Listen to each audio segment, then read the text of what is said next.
सभी को नमस्कार। हमारी तरफ से शुभकामनाएं।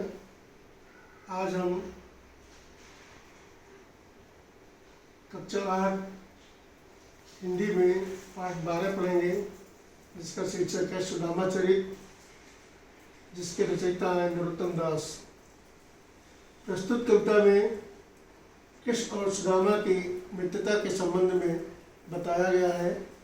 बड़े ही रोचक ढंग से कवित्वमय शैली में वर्णन किया गया है, जो इस प्रकार है।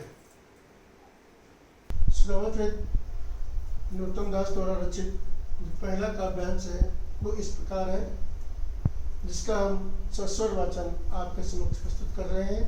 इसे सभी ध्यान से सुनेंगे। शीश पगा न झगा तन में, प्रभु जान को आही बसे कही ग्रामा। धोती फटी चिलटी दुपटी, और पाय पान की नहीं सामा। द्वार खड़ो दुज दुर्बल एक, रहो चकिसो वसुधा विरामा। पूछत दीन दयाल को धाम, बतावत पुनो नाम सुदामा। अब इसके कुछ कठिन शब्द जो आप ध्यान देंगे।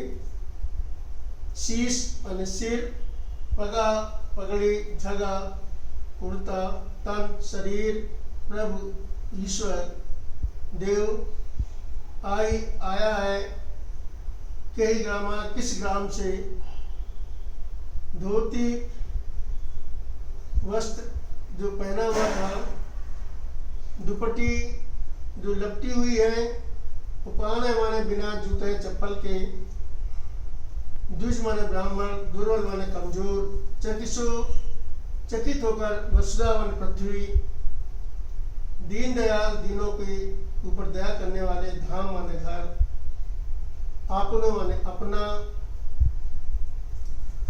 जो कठिन शब्द इस प्रकार थे। इस प्रकार है। प्रस्तुत काव्यांश नरोत्तम दास द्वारा रचित काव्य सुदामा चरित से अवतरित है। श्री कृष्ण के बचपन के मित्र सुदामा अपनी पत्नी के आग्रह पर कुछ आर्थिक सहायता पाने की आशा में उनकी नगरी द्वारका पैदल जा पहुंचे। हे प्रभु, बाहर महल के द्वार पर एक गरीब सा व्यक्ति खड़ा हुआ है। उसके सिर पर न तो पगड़ी है और न ही शरीर पर कोई कुर्ता है। पता नहीं वो किस गांव से चलकर यहाँ तक आया है। दरवाजे पर खड़ा वह गरीब कमजोर सा ब्राह्मण हैरान होकर पृथ्वी और महल के सौंदर्य को निहार रहा है। वो चकित सी अवस्था में है। वह दीन दयाल अर्थात आपका निवास स्थान पूछ रहा है और अपना नाम सुदामा बता रहा है।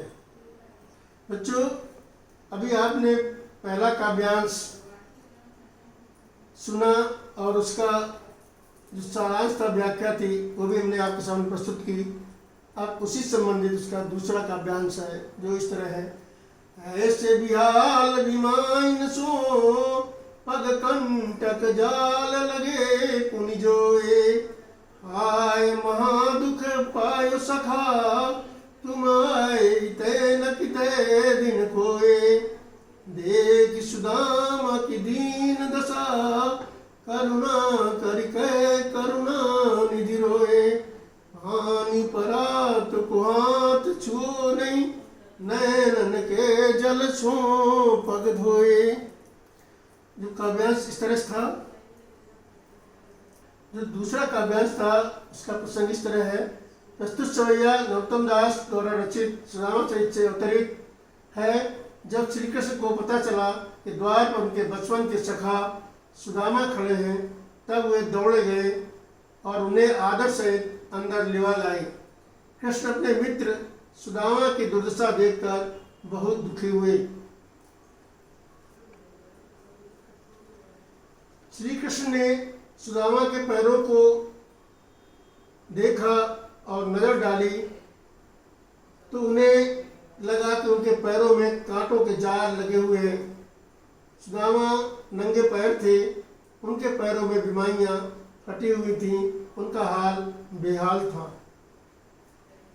कृष्ण ने अत्यंत व्याकुल होकर कहा, हे मित्र, तुमने इतना महादुख पाया, तुम इतने दिन तक यहाँ क्यों नहीं चले आए? क्या इतना कष्ट भोगते रहे? सुदामा की बुरी हालत देखकर करुणा के दान श्री कृष्ण रोने लगे। उन्होंने सुदामा के पैरों को धोने के लिए परात मंगाया, पर उस पानी को उन्होंने छुआ तक नहीं। अपने नेत्रों से बहने वाले आंसुओं के जल से ही उन्होंने मित्र सुदामा के पैर भी धो दिए, अर्थात कृष्ण की आंखों से निकले अश्रुधारा से मित्र सुदामा के पैर धुल गए। कछ भावी हमको दियो, सो तुम काहे न देत, चा पोटड़ी कांक में रहे कहो के ये।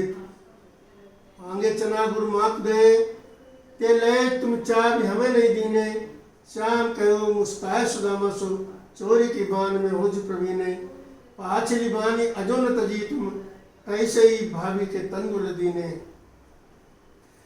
श्री कृष्ण के मित्र सुदामा द्वारका जा पहुँचते हैं। वहाँ कृष्ण का काफ़ी सम्मान करते हैं। वे मित्र को अपने बराबर बिठाते हैं। इसके पश्चात कृष्ण हंसी टोली के मूड में आ जाते हैं।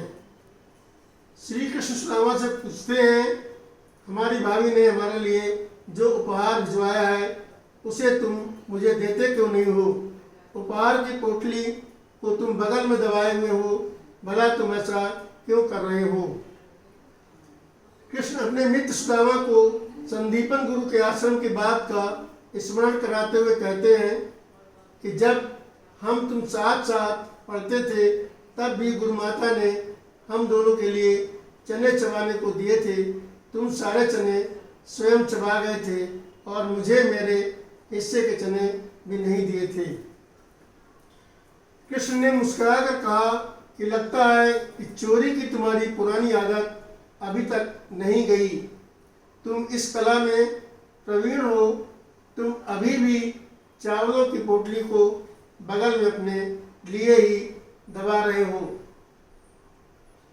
तुम्हारी पिछली आदत अभी तक गई नहीं है। तुम भाभी के भेजे चावलों के साथ भी वैसा ही व्यवहार कर रहे हो जैसा पहले किया था।